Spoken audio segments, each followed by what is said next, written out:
So, welcome back to RDB Reviews with Ryan. Yeah, which is still officially episode 44. Yep. Which was our one was last week, and now get to part 2.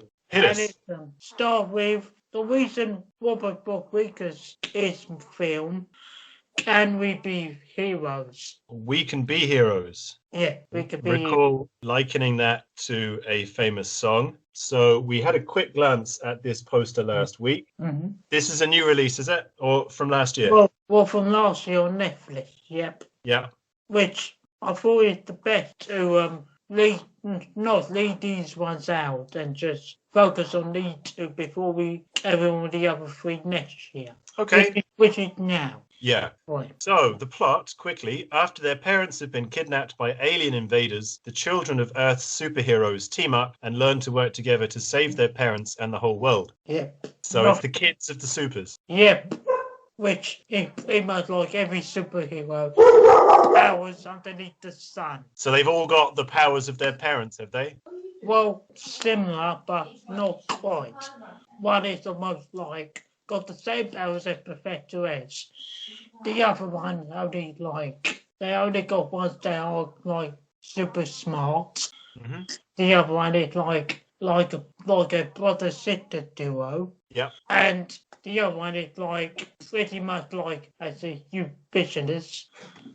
And the other one, it basically doesn't talk, only to communicate by using your iPad. All right, cool. So that's a bit of inclusivity there. Yeah, which is a big plot point, which I won't spoil. Yeah. Yeah. So I did some little bit of writing of my own. Yes. A little. I said the only reason I was sorry for this film because I grew up the movie Spy Kids. Yeah. And the Adventures of Shark Boy and Lava Girl. Which is the first I've heard of that one. Same man. Which was with a preteen Taylor Lautner. Yeah. Which is meant to be the sequel to that. Okay. But looks like Taylor Lautner doesn't want to come back.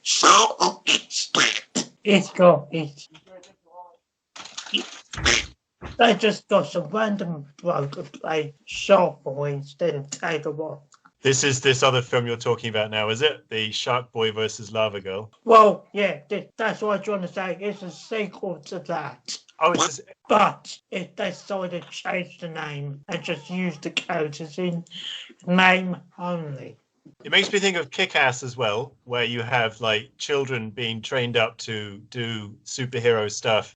So was Lava Girl and whatever, was that... It's just like your everyday superhero, really. But not violent and subversive. It was made for kids. Yeah. And this is the sequel. Yes. But those ones, they were kids. Yeah. In this one, they're for adults.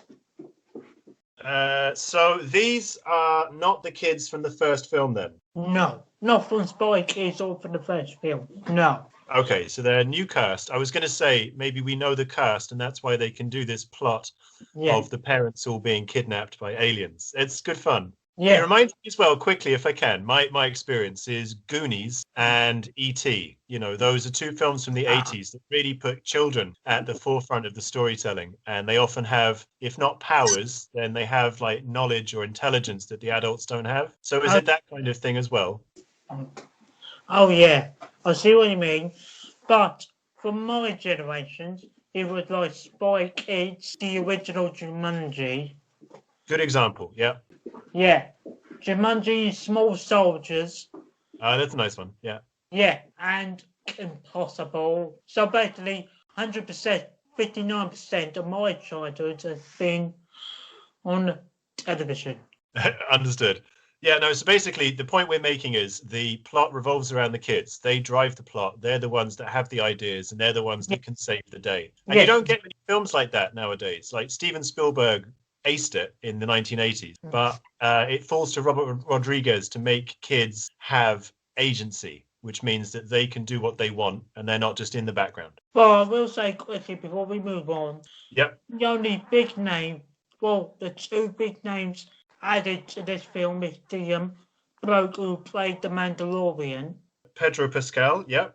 and the chick who's like married to one of the Jonas brothers. Okay, claim to fame. Also, Christian Slater Yeah, is slated. yeah. He's pretty famous, but maybe from before your time. He's famous from the early 90s. Oh yeah, oh yeah, Christian Slater. I True heard of Romance. Got to watch that film. Yeah, and also shockingly Christopher McDonald. Don't know who that is. Oh, I thought you do. No, there's big Oh. gaps in my knowledge, Ryan. Oh, that's okay. So yeah, those. Other than that, those are the two big names that probably you recognise from the cast list. All right, so you like this film. I'm getting the impression. If I can quickly do your pros and cons. On the pros, it's obvious what type of film it is. The heroes' children got more screen time than their grown-up counterparts. The stars of the film seem to have the same power sets used in the superhero genre, and I appreciate the message this film is saying about how you can control your own destiny, even if you've got a disability. In the cons, at times they put some adult jokes that didn't need to be there, and some people need to not take this movie seriously. Brilliant points, Ryan. Yeah. Yeah, because like I said there, this is just like probably not for me, but like for younger kids. Yeah. Yeah. Which is sadly no fart jokes. Well, I mean, all ages enjoy that, but yeah, you say about adult jokes. Sorry, so there were some adult jokes that you felt were unnecessary. Maybe that is just for the parents who are in the cinema. By the way, this is only for Netflix. So yeah, this is for kids, and I will add onto here is the sets are like big, they're bright, they are like colourful, so they can like it feels like filmed on a green screen. There's not much reality to it. There's lots of make-believe backdrops that you didn't buy into. Yeah, the people that are superheroes working in this agency, actually, they were actually the bad guy the whole time. Is that a plot spoil? No, it's a shocker. And yes, you can probably call that a plot spoil, but damn them. It's about the kids, though. I was going to say, if you're enjoying their company, if you're enjoying the acting of the children and their different abilities, then that's the hook of the film. The plot is perhaps secondary, who wins and what it's all about. Yeah, pretty much. Cool. And so I think, so yeah, like I said, to finish off, to moved on, is the film definitely for kids. Don't watch it on your own if you're an adult who likes Michael Mann films or action drama. This is about kids' adventures. Yes, indeed. So we've just done We Can Be Heroes by Robert Rodriguez. And now we move on to the final thing for 2020, which is The Chilling Adventures of Sabrina, Part 4, which is another way of saying Season 4. Indeed. That is the poster. Which is the fourth and final season of The Chilling Adventures of Sabrina. Does it conclude, as in a plot? Does it wrap it up? Because the original Sabrina was like a sitcom to me. Oh yeah, the original Sabrina, yes. Which is all I know about, but I won't go on about that. But does this have like a story arc that concludes, or did they just stop making it? Oh yeah, I think there's a story arc to conclude, yes. And it's of like Sabrina Spellsman getting true status as a witch. I would say now, season 4, the last season was good, but not the fine conversation, as in complicated. Pretty run-of-the-mill drama or stuff. Yes, which is a definitely different style than the original Sabrina. Yeah, very much so. So the original Sabrina, like I was saying, it almost felt like one of those sitcoms, like The Fresh Prince of Bel-Air or something. Yeah. It didn't feel like it wasn't like Buffy. There weren't like plot lines that followed each episode, to my memory. Has it been a good run, Ryan? Has it been successful? Oh, yeah. Oh, yeah. Like, her whole arc was all about, like, her, like, trying to, like, achieving, like, her status as a witch within the Bellsman family tree. The main actress for this actually did a great job wrapping Sabrina's story arc up Yeah, if she didn't do well on screen, then it wouldn't have been good because it's called Sabrina. The way they did the cinematography and special effects for last season do so well here. Yep. They seem to have fun with everything that's gone on throughout. Cool. So pretty good budget. My understanding was that they tried to make it a bit darker than the original, you know, more black magic, shadowy. I don't know if it's like meant to be more grown up or they just wanted to do a different kind of style. A little bit like definitely make it a bit more darker than the original one. Yeah. And surprisingly, this is not too much a spoiler because probably it spoiled themselves on their Netflix YouTube channel. Yeah. Which they had the cameos from two of the original cast of Sabrina the Teenage Witch. Yeah, nice connect there. The fans of the original will enjoy that, and hopefully it doesn't muck up the storyline of this. So this is the 4th season. I'm sure lots of plots have been spoilt by people watching it already. How many episodes, Ryan? 10 episodes. Yeah, okay. So it's got that modern Netflix thing where it's like 10 episodes. It's got one storyline, which is her trying to become a witch. So it's kind of made for the Netflix age. This is what they're doing, I think, is taking concepts that were popular, but remaking them for binge streaming. Yeah, basically, like, those are ones they'll probably like.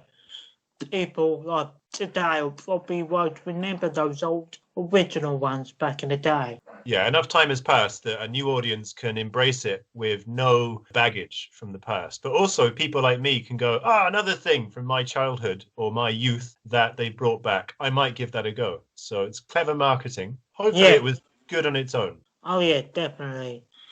The final act of the series as it goes through unexpected ways that you probably won't expect. One of your cons, you say that the writers seem to run out of ideas for writing new sort of storyline. Yes. For now, I'm probably going to say that for spoilers. Okay, so no details. But, I mean, that's why 4 seasons is probably its limit. Because if they're running out of ideas, then best leave it on a high. Yes, exactly.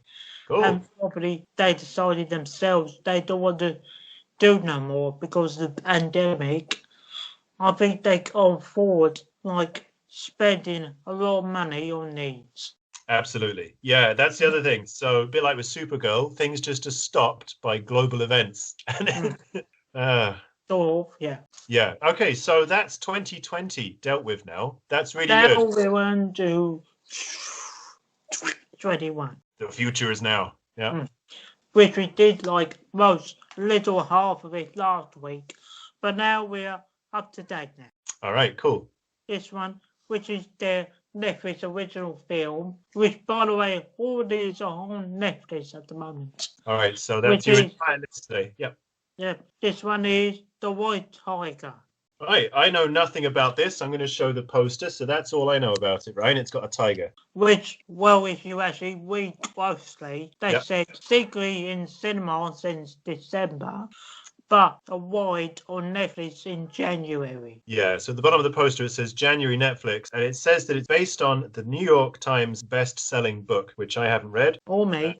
But again, you have seen the film, so that's what matters. An ambitious Indian driver uses his wit and cunning to escape from poverty and rise to the top. No mention of tigers there, but he is a driver. Is he like a cab driver? Yes, like a cab driver, but it's storing the Winx, or basically becoming one of the most richest people on earth. I have to liken it to Slumdog Millionaire now. So is it a rags to riches story? Yeah, definitely. Okay. With the same girl from Baywatch. The new one? Yeah. We have to clarify everything now because they keep remaking everything. Yeah. Yeah, and probably changing people's names.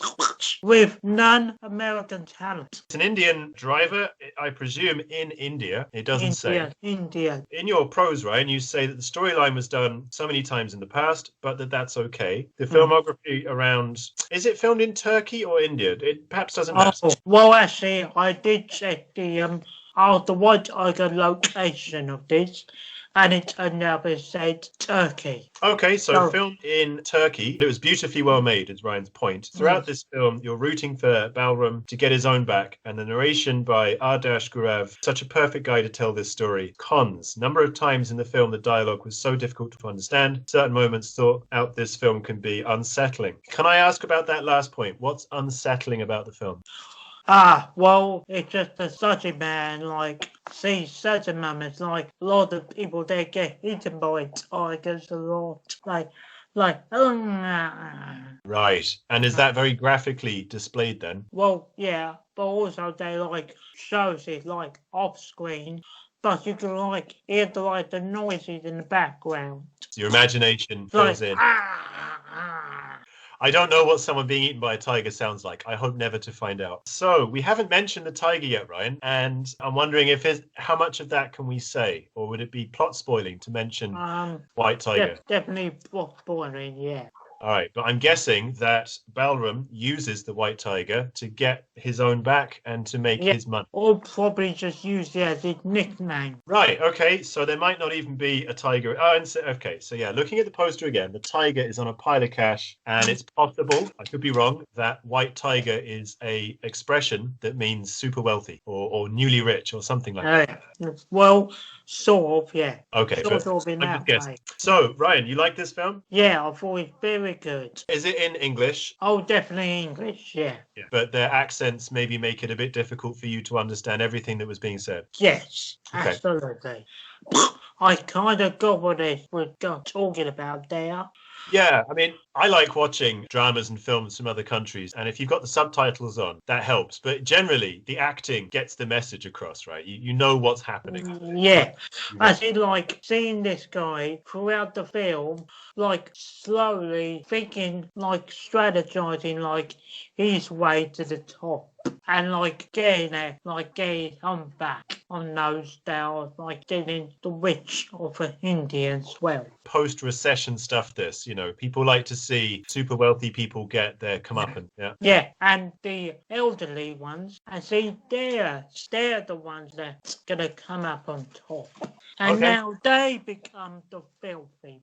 Right, okay. I'm not sure if there's a moral there, but is it a comedy or is it serious? Definitely serious, yeah. Okay. Absolutely. So yeah, I thought it was very good and highly recommended. Yeah, 4 out of 5 Ryan gives this. On Netflix. Yep. And now get to this other one on Netflix. Yep. Which is TV series now, which is another teen drama, which is called Fate the Winx Saga, which is based on the Winx Club Indian television series, which I actually watched. Yeah, that is the one. All right. Yeah, I've seen a few episodes of this as well. Good. Which this is based on the Winx Club television series, from which I saw. Yeah, sorry, I'm reading so the plot says a live-action adaptation of Nickelodeon's Winx Club from 2004. It follows Bloom as she adjusts to life in the other world, where she must learn to control her dangerous magical powers. If I can, her magical powers is starting fires. Yes, pretty much. This is my experience with this property. I'd never, I think about around the time I was watching Jetix and CITV around that time in 2004. And I was watching a lot of like fantasy stuff a lot. Well, from car characters to Digimon to this to Impossible, whether you'd have like Digit back in the day on a Saturday morning. And probably sometimes on the BBC. Very cool. So you remember this from back then?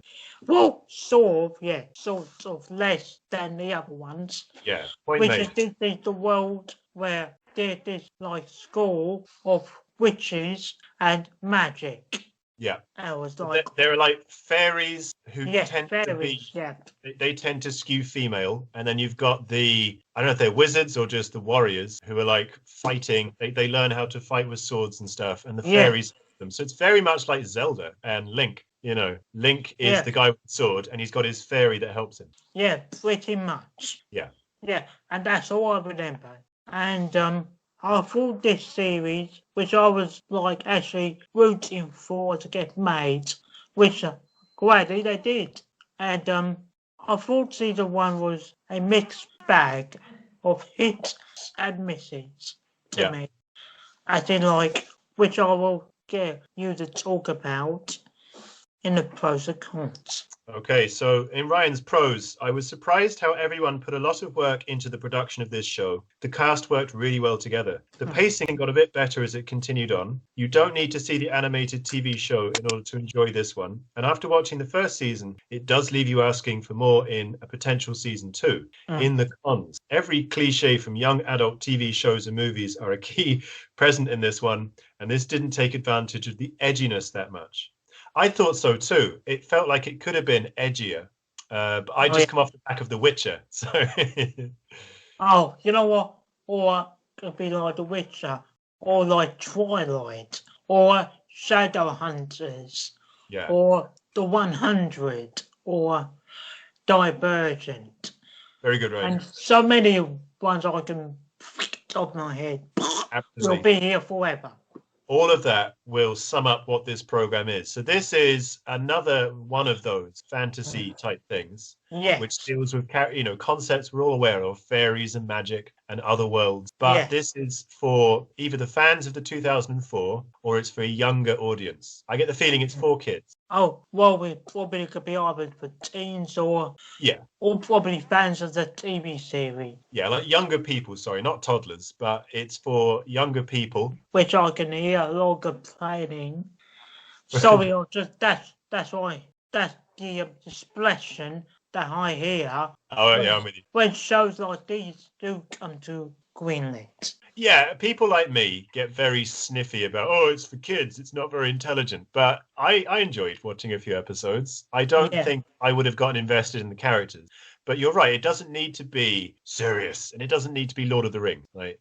No, but I feel like everyone does that now. Yeah. Everyone's trying to be like Lord of the Rings. But to me, like, there's either take it or leave it. Harry Potter. I mean, this is a school where people go and learn magic. And sword. And sword fighting. Yeah, I'm not sure if Harry Potter has that because I've still not watched it. But season 1, and you say potential for season 2 to improve. So maybe they're finding their feet. And if there's more to make, maybe it will get better, whatever that means. Oh, yeah. Indeed. I did believe in the character of Bloom. Yeah. Yeah, she's very good. She gives a good emotive performance. Like, she puts a lot of emotion into it. And she doesn't half-ass it. Yeah. Which is good. And it's played by the same actress who was in Sabrina. It's not the same actor that plays Sabrina, is it? No, it's someone who played one of the Billman sisters. Okay, so from magic to magic. Fine. Yeah. Yes, like the go-to girl for Netflix teen dramas. Good for her. Steady work. So, yeah. I've got a long way to go to be fair. Yeah. I wasn't not that unhappy with it. Yeah, so 6.5 out of 10 stars you've given this one, which is a good rating, which means, we're hoping it gets better. Now, the last thing that I talk about is Jurassic World. Camp Cretaceous. Okay, so I'm just going to quickly show the dual posters. So we've talked about the one. Yeah. We're now talking about the T-Rex chasing the bike. Yeah. So we're now on season 2, kids with a motorbike. I feel like we've seen this kind of action scene before, but maybe the youngsters haven't. So I'll try not to be that grumpy old man who points out, they've done that. You don't even look that grumpy. You're right. I'm having fun with it, Ryan. But I used to be a lot more like, oh, really?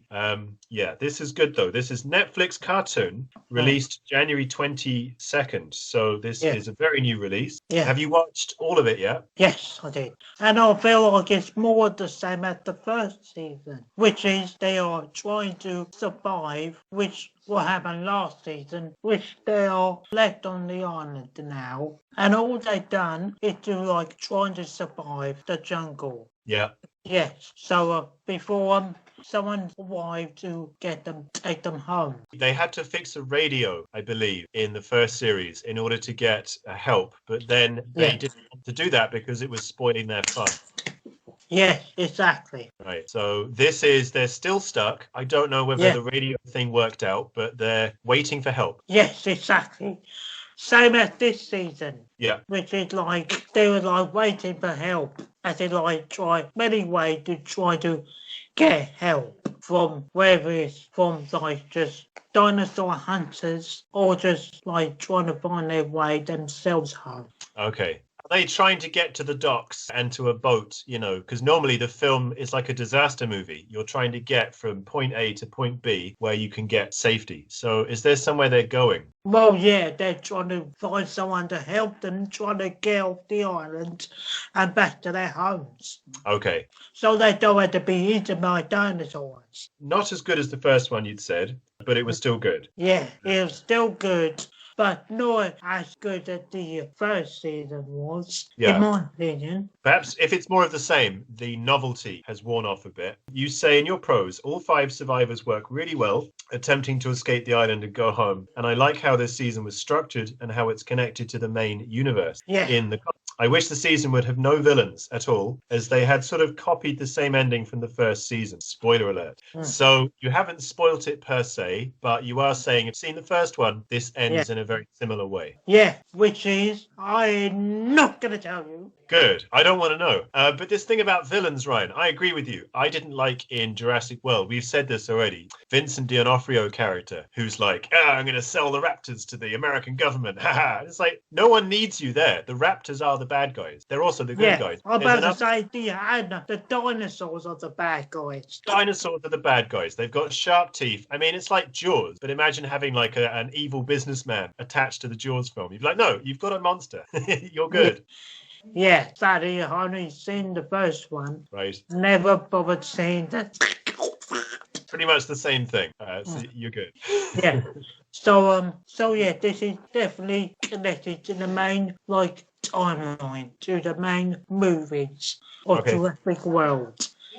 Since the first Jurassic World film, all the way back from 1994 to right now. Okay, this feels a bit like Home Alone to me. I mean, does it have a bit where Chris Pratt and people are going, we left the kids and they have to go back? Or they had some bit oh my God, the parents oh my God, we send them to an island.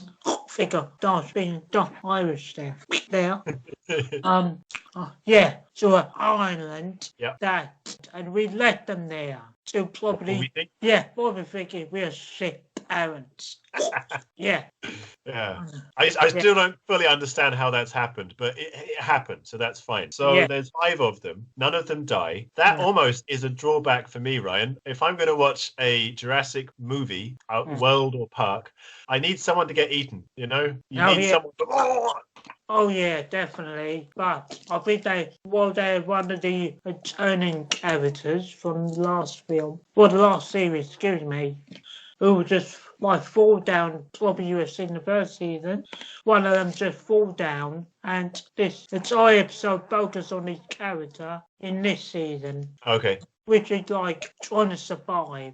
Yeah, so that person didn't die. They might have fallen down a hole or something, but they weren't eaten alive on screen. No, because it's a kids show. These programs that don't kill off their characters, or they come back to life magically, and that's okay. But I think a Jurassic World program does need some carnage, I think. Oh yeah. Otherwise, the dinosaurs have no teeth, or they might as well have no teeth. Basically, the end of the season is pretty much the same the first season ended.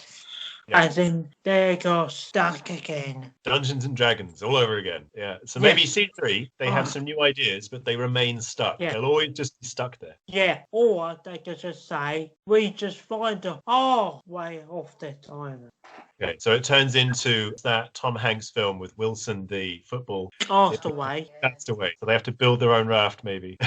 Yeah, pretty much. Okay. All had to under the sewers. They're on an island. They're on an island out in the Atlantic Ocean, I presume. Yeah, pretty much. Anyway, we'll find out, Ryan. You keep me informed. Season 3. Yeah, I will. So I think if you enjoyed the first season, I think you probably will enjoy this one. Okay, and what's the first one first, and then this will follow straight on. Yeah, indeed. All right, cool. Yeah, so that's all the review stuff got here. Okay, Ryan. So that's your subjects for January. That's stuff that you've watched just recently. Yeah, and the stuff I got here at the moment, which is we can pretty much say for next week, is one of my first throwback review for this year, which is a recent documentary from 2019 on Channel 4 called Generation Porn. Yep. Generation Porn. Yeah, I saw that you posted this. This is B4 program, and it's about the internet and pornography. Oh, yeah. And,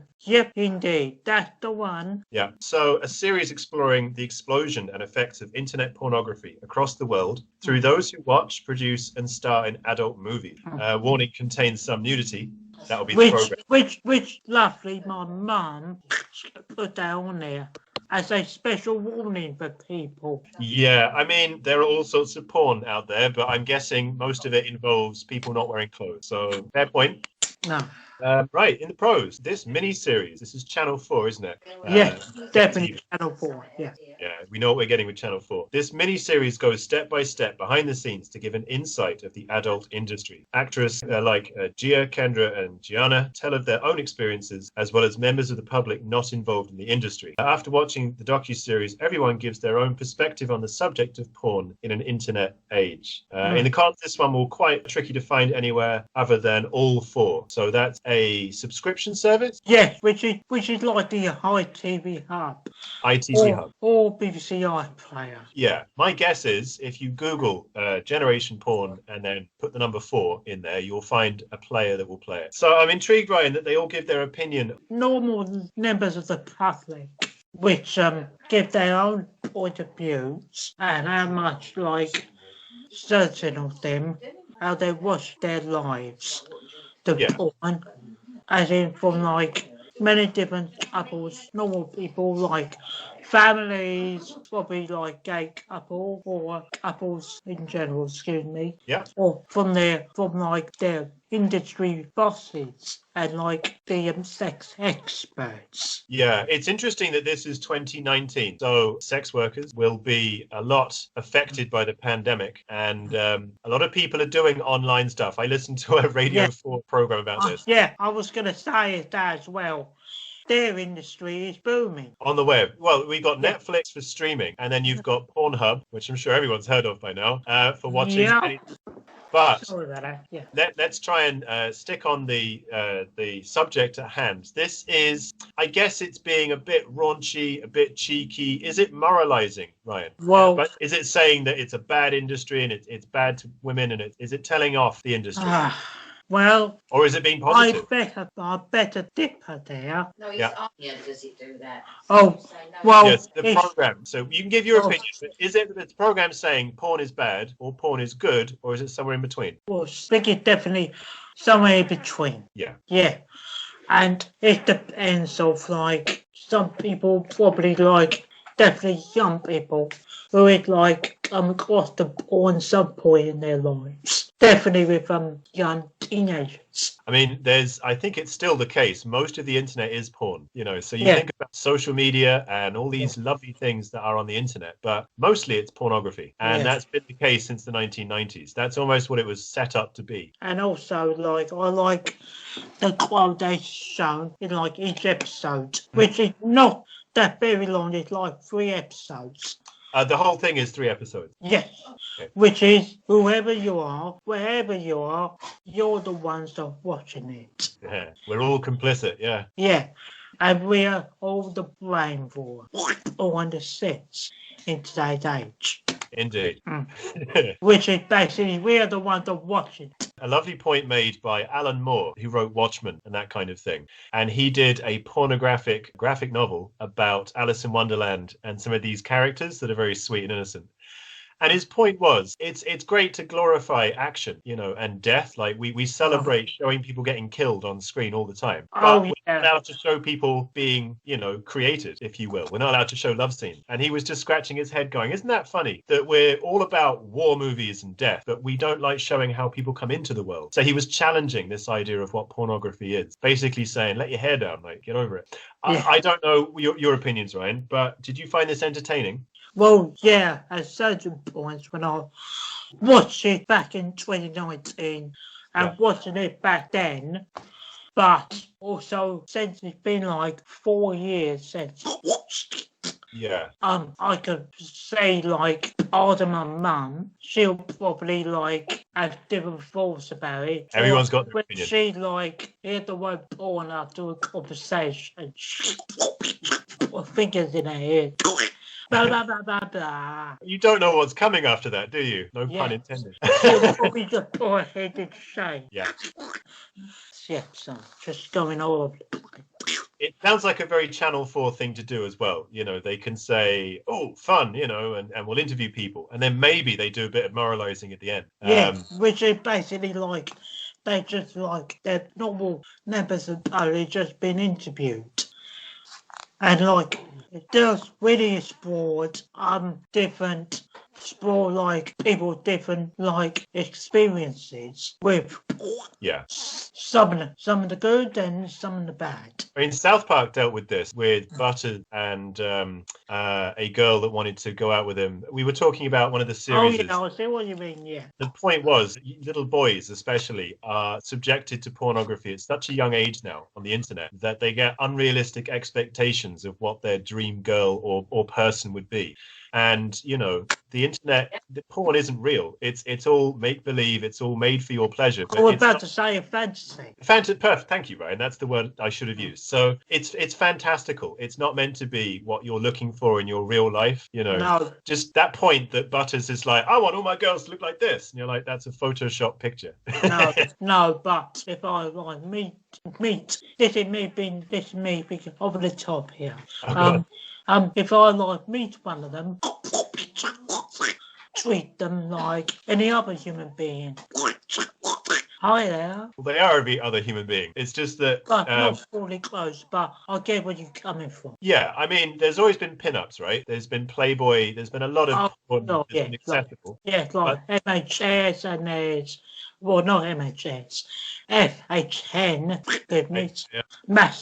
Maximum, I think they're like a big folding as well. Yeah. One of the scares of the internet, I think, is that, again, young people are exposing themselves to so many hours of like really hardcore porn, violent stuff. And it's making them have, I hesitate to say bad or warped. Yeah, okay, bad relations, basically. They might then expect their partner to do things because they saw it in a porn movie. And it's like, they're not learning what an actual relationship should be built on. It's not built on sort of porn scenes. It's built on relationship. But anyway, that's potentially the bad side to all this. But it's also out there, right? It's going to be out there for a long time, forever. So you got to learn to live with it. Yes, indeed. Like, example, like me, I'm guilty of this, and probably you might be guilty yourself. Who knows? Who knows?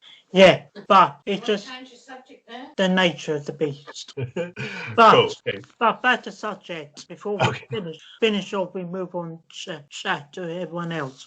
I think this is like a fascinating documentary to like go back and watch for people who are like into porn or probably like those that are just want to be interested in what this all means. Then go for it. Okay, so if you're generally interested in the effects it has on society, then it's a good one. Yeah, and also, if you go and find this, sadly you go find this anywhere else but on the All 4 streaming service, which is owned by Channel 4. Cool. Yes, thank you very much. And now we need to get ready now for talk to everyone at the Cafe. Thank you, Ryan. I'll see you on Monday. See ya. Bye. Bye.